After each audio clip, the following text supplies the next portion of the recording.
们接着来看 AZ7500BP。现在看到的只是这个分装的长网体和它的16个引脚，具体里面有些什么元器件和如何连线，我们还不知道。为了能完全理解好它的工作原理，便于以后维修中能实际解决问题，所以我们有必要把它的内部结构弄清楚。先复习一下分立元件的作用。电阻顾名思义是用来阻碍通过的电流。电容有大有小，大容量的通常是用来滤波，小的用来耦合信号。电感也是用来滤波的，但它所滤的交流电波跟电容滤的频率范围不同。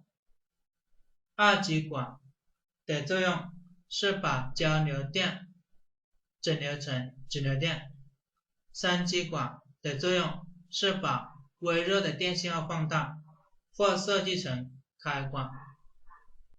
集成电路就是根据需要把刚才所说的元件通过现代技术设计整合在这个黑盒子里面。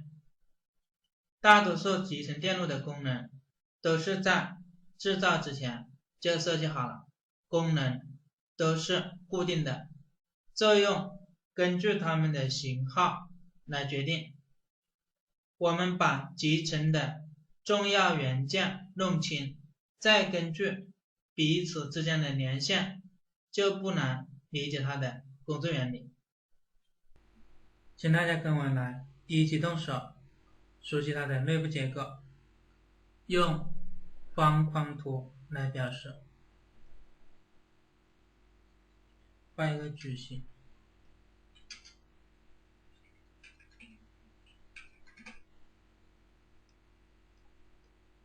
写上标题。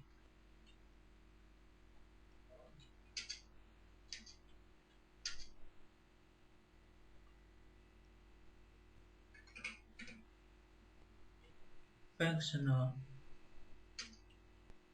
block diagram of AZ7500BP-11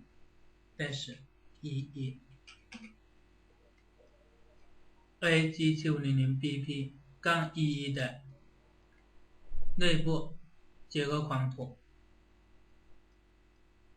看这里的意思，前面是型号 B， 表示参考电压为 4.95 伏。如果是 AZ7500C， 则表示参考电压为5伏。P 是分装形式为 DIP， 如果是 M， 则是贴装。这是我们在主板上看到的 PWM 安装方式。后面的11表示无铅芯片，如果没有标这个1，则是有铅。从最简单的开始，我们知道任何一个芯片都要有电源正负极，它也不例外。第12角是功能角，第7角是接地角。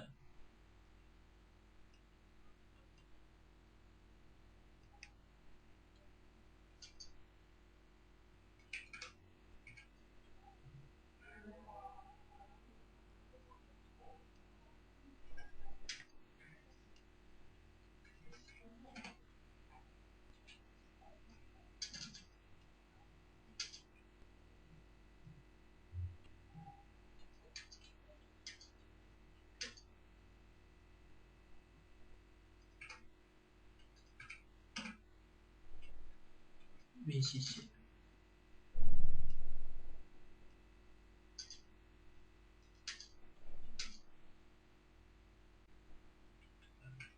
第12角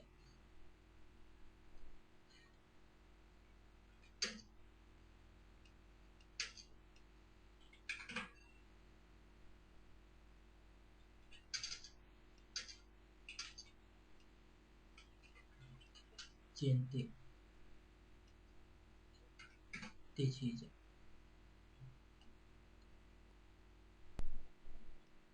电压角还有一个是第14角基准输出。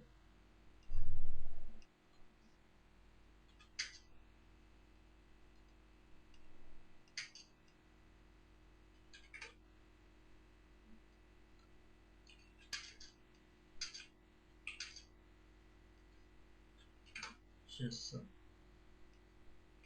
IF 参考电压或叫基准电压，是指在测量电压时用它来作为参考点。内部有一个 4.95 伏基准电压发生器，只要 VCC 功率角有工作电压 IF 就能输出正 4.95 伏基准电压，供芯片内部和外部电路使用。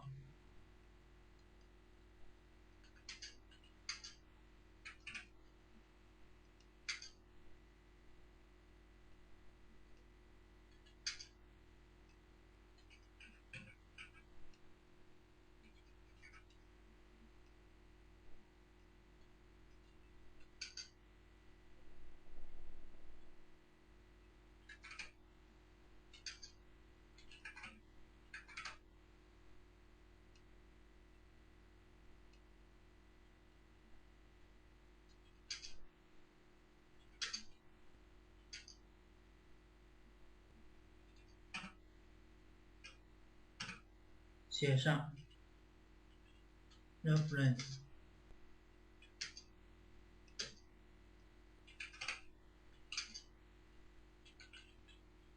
regulate 参考源调整器。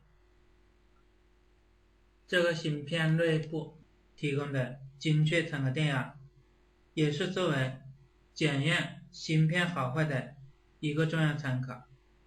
这是第一部分。第二部分，振荡器。先解释一下振荡。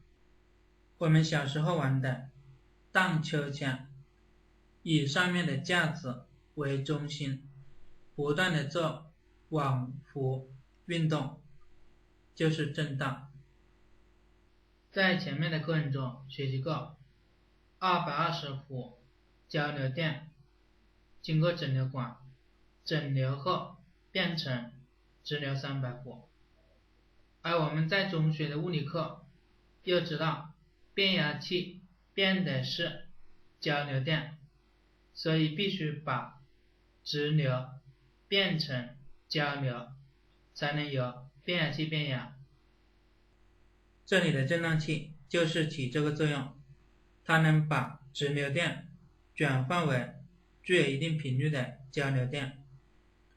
振荡器的种类比较多，按照输出的波形可以分为正弦波振荡器、方波振荡器、锯齿波振荡器。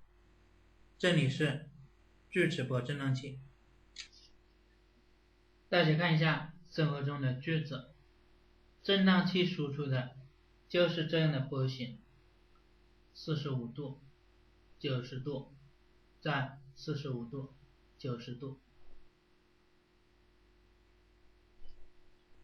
AG7500BP-11 的内部结构，我们先介绍到这，下节课再详细讲解振荡器的内容。下面我们来做习题，中联强点com精选论坛，自水电维修，第060讲。